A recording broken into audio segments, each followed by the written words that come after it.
দ্রবীভূত হয়। আল্লাহর জমিনে মানুষের আইন প্রচলিত থাকার চেয়ে বড় কোনো ফিতনা হতে পারে না।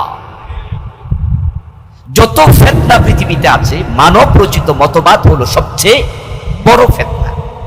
কারণ মানুষের বানানো আইনের পথ ধরে সমাজে সুদ প্রচলিত হয়, মানুষের বানানো আইনের পথ ধরে সমাজে মদ প্রচলিত হয়। আমাদের দেশে মাদক নিয়ন্ত্রণ অধিদপ্তর আছে, কিন্তু মাদক নির্মূল কোন অধিদপ্তর নাই। তো নিয়ন্ত্রণ অধিদপ্তর প্রমাণ করে কিছু মদ খাওয়ার সুযোগ আছে, ওই সুযোগ ধরেই হোটেল শেরাটনে মদের বার আছে, ওই অনুমতির পথ ধরে হোটেল সোনার গায়ে মদের দোকান অফেন আছে, দিবালোকে আছে। ওই অনুমতির সুযোগ ধরে শাহজালাল আন্তর্জাতিক বিমানবন্দরের ভিতরে ওপেন বিশাল মদের দোকান, এই রুমের মতো 4টা রুম, এত বড় বড় বোতল বিক্রি করছে আন্তর্জাতিক বিমানবন্দরের ভিতরে। কার নামে বিমানবন্দর?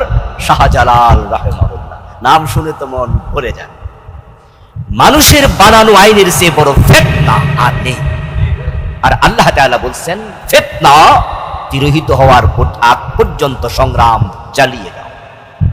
তো বাংলাদেশে দিন প্রতিষ্ঠার কাছাকাছি আমরা যেতে পারিনি। এখন আমাদের আসন ছিল 18টা, সেখানে